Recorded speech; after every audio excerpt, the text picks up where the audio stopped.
The election, particularly in Lagos State, has been very controversial as Sanwo-Olu, the governor of Lagos, fought for his re-election against the Labour Party tsunami in Lagos State, which is led by Gbadebo Viva Rhodes.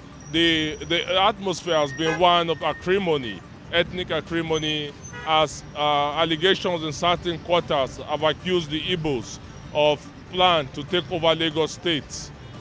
Against this background, questions have been asked about the ability of security agencies and other officials of the government and institutions of state to do their job and act rightly and get and prosecute and investigate the situation. And citizens, and there have been issues surrounding about what should determine who should be the governor of a state and who should exercise the franchise in a state. In advanced climes, those who have stayed in the country or in a particular region for a given period of time automatically possess the right to vote for elected officials.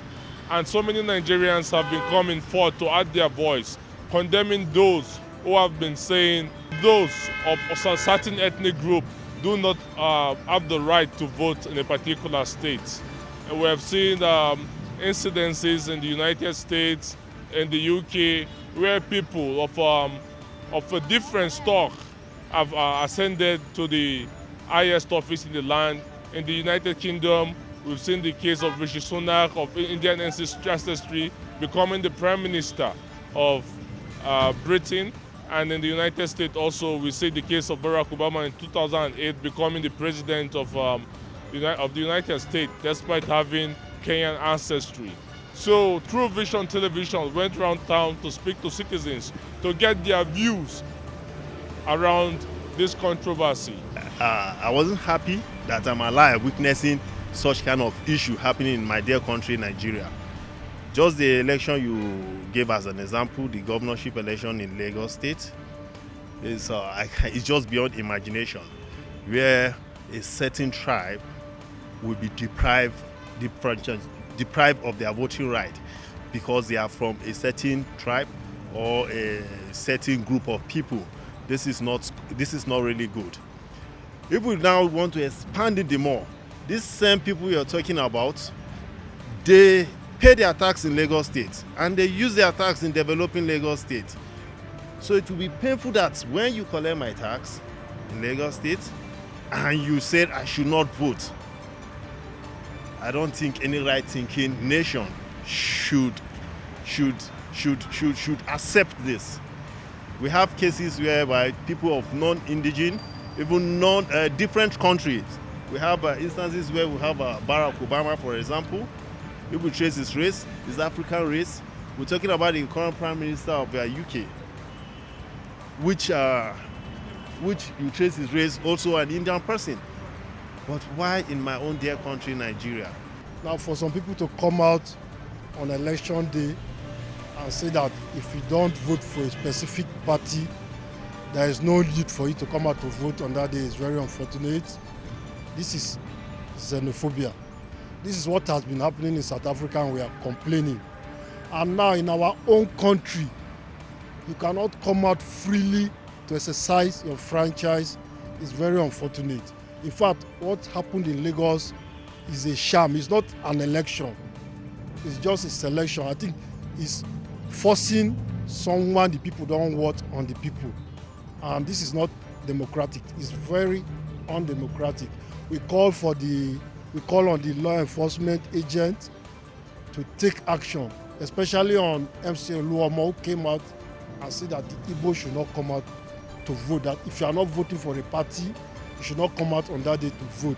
And we call on the Lagos State Governor as the chief law enforcement officer of the state. He should come out and condemn in totality what happened in Lagos on March 18th. This case is not about tribalism. We voted for somebody that we know can lead the country. So it's not all about tribalism. So when you know somebody that is competent and can do this job, it's the person that we are talking about, not tribalism.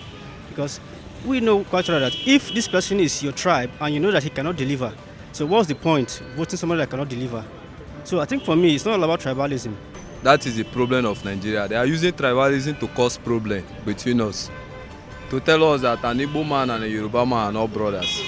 There is no argument over ownership of Lagos State. Yoruba people own Lagos State, certainly, and they have been very accommodating.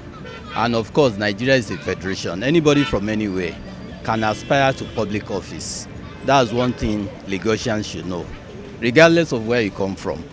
When you have what it takes to lead people, and people believe in you, for Christ's sake, you should be allowed to, have that slot. It's not about tribalism. Lagos is a mini USA Nigeria. Lagos has been an ancient time. It didn't start today. Lagos, in the real sense of it, is actually owned by Yorubas, tribally. Fine, we understand that better.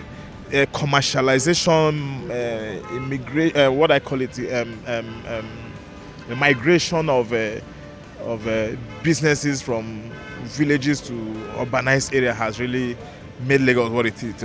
So in that sense, if the Igbos have interest in politicking in Lagos as a state, I feel they are constitutionally allowed.